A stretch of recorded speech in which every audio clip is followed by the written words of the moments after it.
कृष्णाय वासुदेवाय हरे परमात्मने प्रणतक्लेशनाशाय गोविन्दाय नमो नमः। यस्यावेशुन्माणायां कृष्ण परमपुरुषे भक्तिरुपद्यते पुंसः शोकमोहभयापहम्। श्री सूत जी महाराज कहते हैं कि ऋषिवरों,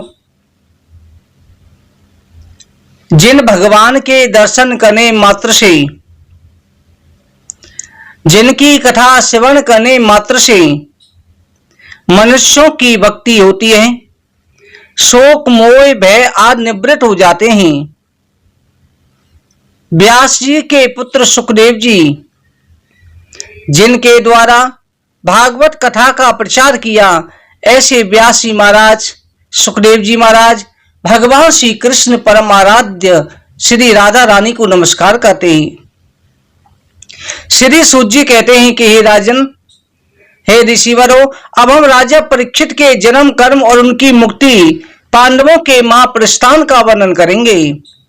यथा मृदे को रवसेज्यानम वेदे सतो वरिगतिम गतेषु ब्रेकोदरा विगदा विमर्श भग्नोरुरंडे धृतराष्ट्र पुत्रे। जब महाभारत संग्राम में कौरव पांडवों की सेना के बड़े बड़े वीर मारे गए, भीम के गदा प्रहार से दुर्योधन की जंगा टूट गई। अश्वत्थामा ने दुर्योधन के संतोष करने के लिए, अपने मित्र को प्रसन्न करने के लिए कहा कि चिंता ना कर, मैं पांचों पांडवों का सिर काट करके तेरे सामने रख दूंगा। उस रात्रि को गया, वहां पर भगवान जो है पांडवों को लेकर के जल यमुना जी के किनारे चले गए। पांडवों की जगह पर द्रौपदी के पांचों पुत्र सोए हुए थे, जो पांचों पांडवों के थे। दोस्तों, अश्वत्थामा ने सोए उन बालकों को पांडव समझकर के सिर काट डाला। यह देख करके द्रौपदी विलाप करने लगी। अर्जुन ने समझाया तो शोक ना कर, मैं अश्वत्थामा का सिर काट कर लाता हूं। ऐसा कहकर के अर्जुन ने अश्वत्थामा का पीछा किया। अर्जुन ने अश्वत्थामा का पीछा किया। अश्वत्थामा सामने से अर्जुन को आते देख करके भाग रहा है। अश्वत्थामा के घोड़े थक गए। अपने बचाव के लिए उसने उपसंहार ना जानते हुए भी अर्जुन पर ब्रह्मास्त्र छोड़ा। अर्जुन ने देख करके अपना ब्रह्मास्त्र छोड़ दिया। उस समय पर चारों हाहाकार मच गया। भगवान ने दोनों ब्रह्मास्त्रों को खींच करके शांत किया। अश्वत्थामा को अर्जुन ने बंदी बना लिया। अश्वत्थामा के अक्षम्य अपराध होते हुए भी उसका वध करने के लिए भगवान ने आज्ञा दी, किंतु अर्जुन ने गुरुपुत्र जानकर के ऐसा नहीं किया। द्रौपदी ने पशु के समान रस्सी में बंधे हुए अश्वत्थामा को देखकर उस पर दया आ गई और द्रौपदी उसे प्रणाम करके कहती है, मोच्यता मुच्यता मेष ब्राह्मणो नितराम गुरु। इसे छोड़ दो, ये गुरु पुत्र है, ये सर्वदा हमारे लिए पूजनीय है, ये गुरु पुत्र है, ये ब्राह्मण है, जिसकी कृपा से तुमने धनुर्विद्या सीखी, अस्त्रों का ज्ञान प्राप्त किया। पुत्र रूप में साक्षात द्रोणाचार्य गुरु ही विराजमान है। इसे मत मारो, इसे मत मारो, पुत्र शोक में रोती। द्रौपदी कहती है, मेरे तो पुत्र चले गए, मैं तो पुत्र शोक में रो रही हूं, पर इसकी मां, उसका तो पति भी नहीं है, कोई सहारा नहीं है, उसे पुत्र शोक में रोता हुआ मत देखो। द्रौपदी के वचन सुनकर के युधिष्ठिर सभी ने अनुमोदन किया। भीम को यह बात सहन नहीं हुई। क्रुद्ध होकर के इस दुष्ट को वध करना ही शेष कर है, यह कहकर के भीम को बड़ा क्रोध आया। यह कहकर के अश्वत्थामा को मारने चले, द्रौपदी उसे बचाने चली। भगवान ने चार भुजा धारण करके दो से भीम को, दो से द्रौपदी को रोका। अर्जुन से कहा, हे अर्जुन, ब्रह्म बंधु नंतव्य आतताई वदारणः मयो भय मामनातम अनुशासनम। अधम जो पापी ब्राह्मण हो उसका भी वध नहीं करना चाहिए, किंतु आतताई शस्त्रधारी वध योग्य, ये दोनों बातें मैंने कही हैं, इन दोनों का पालन करो। उसे करो जिससे वध भी नहीं हो और वध का तुम्हें अपराध भी नहीं लगे और इसको अपराध का दंड भी मिल जाए। तुमने जो प्रतिज्ञा की थी वो सत्य ना हो। भीमसेन को भी ना करे, द्रौपदी और मुझको भी प्रिय हो। अर्जुन ने सहसा प्रभु का अभिप्राय जान करके अश्वत्थामा के केस पकड़ लिए, केसों का मुंडन करा और जो मणि ब्रह्म तेज से संपन्न थी, जो जन्म से ब्रह्म तेज से संपन्न, जो अजर अमर बनाने वाली, निरोग रखने वाली अजय थी, उस मणि को मस्तक से निकाल दिया। भगवान ने अश्वत्थामा के जख्म उस समय भर हुए थे, उसे श्रापित भी कर दिया।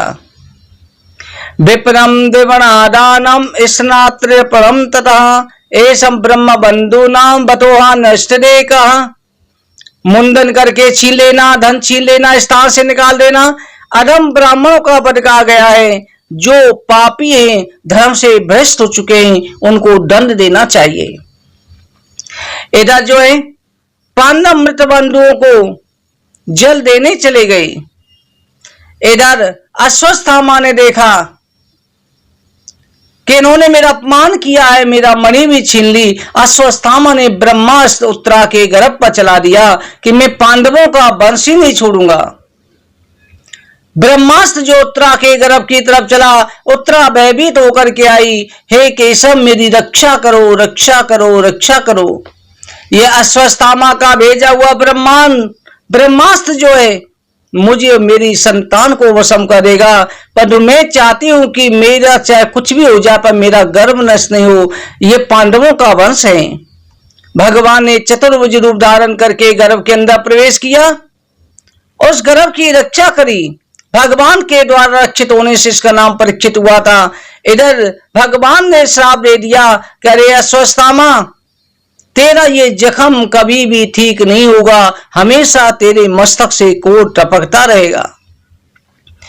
अश्वत्थामा आज भी जो है उसी क्रोध के द्वारा उस कोढ़ को सहता रहता है, हमेशा भटकता रहता है, क्योंकि स्त्री हत्या, बाल हत्या, गर्भ हत्या ये बड़े जघन्य अपराध हैं। इसलिए जीवन में कभी भी गर्भ हत्या नहीं करनी चाहिए। भगवान के श्राप से अश्वत्थामा को दंड मिला।